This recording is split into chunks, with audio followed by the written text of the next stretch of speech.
الحمد لأهله والصلاة لأهلها أما بعد فقد قال الله عز وجل أعوذ بالله من الشيطان الرجيم بسم الله الرحمن الرحيم هو الذي خلقكم فمنكم كافر ومنكم مؤمن وقال النبي الصادق الأمين الكفر كله ملة واحدة او کما قال صلی اللہ علیہ وسلم۔ صدر جلسہ، حاضرین محفل، محترم اساتذہ کرام اور میرے ہم مکتب طلباء عزام، میرا موضوع سخن ہے تحریک آزادی میں اکابر دیوبند کا کردار۔ سامعین محترم، 1857 میں جب برِ صغیر پر برطانوی استعمار کا ظالمانہ تسلط اتنا بڑھ گیا کہ مغلیہ سلطنت کے آخری تاجدار بہادر شاہ ظفر مرحوم کی برائے نام حکومت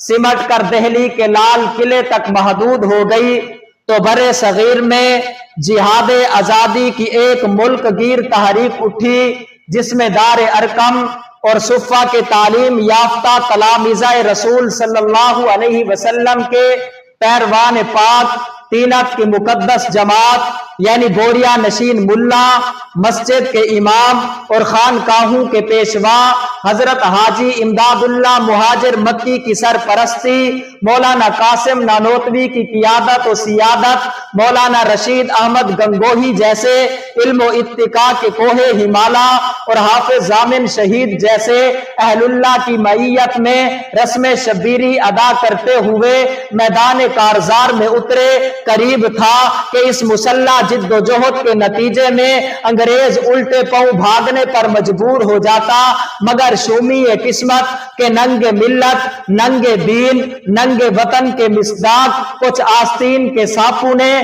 جہاد آزادی کے اس مقصد عظیم کو پایا تکمیل نہ پہنچنے دیا۔ سن 57 کی تحریک آزادی بظاہر ناکام ہو گئی اور برطانوی استعمار نے پورے برِ صغیر پر اپنے استبداری پنجے گاڑ دیے۔ برِ صغیر کے علماء حق کے قتل عام اور خون مسلم کی آرزانی پر نوحہ کناں ہو گئے۔ انگریز نے تہذیب و تمدن کا زہری لباس پہن کر اپنے سیاہ دل کو گوری چمڑی اور اپنے بھیڑیے پن کو کوٹ پتلون میں چھپا کر وحشت و بربریت کے وہ المناک مظاہرے کیے کہ زمین کا سینہ دہل گیا، آسمان کانپ اٹھا، مگر وہ قوم جس کا اجتماعی ضمیر آزادی کے ولولوں سے معمور تھا اور جس کا خمیر حریت کی مٹی سے اٹھایا گیا تھا، وہ انگریز کے جبر و استبداد کی چکی میں پسے ہوئے گویا زبان حال سے یہ کہہ رہی تھی، وہ مرد نہیں جو ڈر جائے حالات کے خونی منظر سے، جس حال میں جینا مشکل ہو اس حال میں جینا لازم ہے۔ سامعین محترم، 1857 کی تحریک آزادی میں بظاہر ناکامی کے بعد مسلمانان برِ صغیر نے سیاسی رخ پر آزادی کی جد و جہد شروع کی۔ چنانچہ 1928 میں حکیم الامت حضرت مولانا اشرف علی تھانوی رحمت اللہ نے اور 1930 کے خطبہ اعلیٰ آباد میں مصور پاکستان ڈاکٹر علامہ اقبال مرحوم نے ایک آزاد اسلامی ریاست کے قیام کا تصور پیش کیا۔ یہ تصور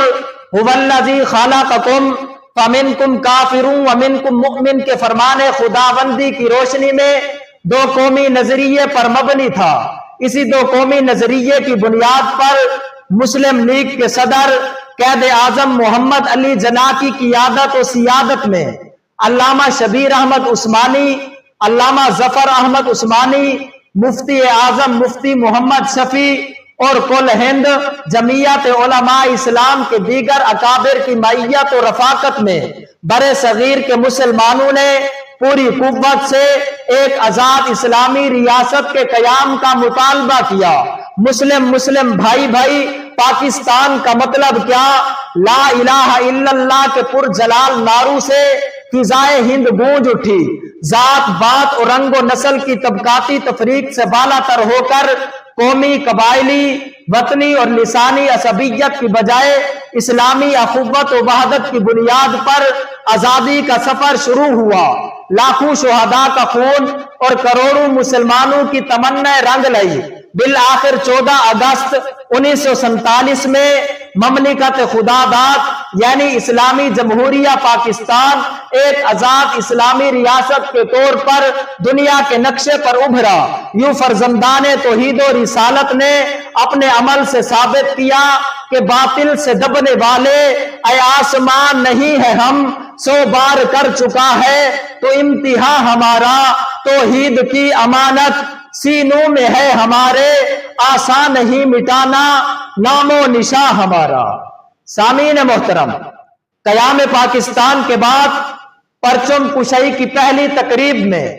علامہ شبیر احمد عثمانی نے کراچی میں, علامہ ظفر احمد عثمانی نے ڈھاکہ میں پرچم کشائی کر کے قیام پاکستان کے لیے جد و جہد کرنے والے علماء کرام کے کردار کی ترجمانی کی. بعد ازاں ہمارے اکابر نے حکومت پاکستان کی درخواست پر دستور سازی اور اسلامی نظام کی ترویج کے سلسلے میں بھرپور حصہ لے کر یہ واضح کر دیا کہ اسلام دشمن قوتیں جتنا مرضی زور لگا لے, ہم پاکستان کی اسلامی بنیادی نظریاتی سرحدوں کی حفاظت کرتے رہیں گے. پاکستان اسلام کے نام پر وجود میں آیا اور اسلام کا نظام عدل ہی اس کا مقدر ہے. آخر میں ان دعائیہ اشعار پر اپنے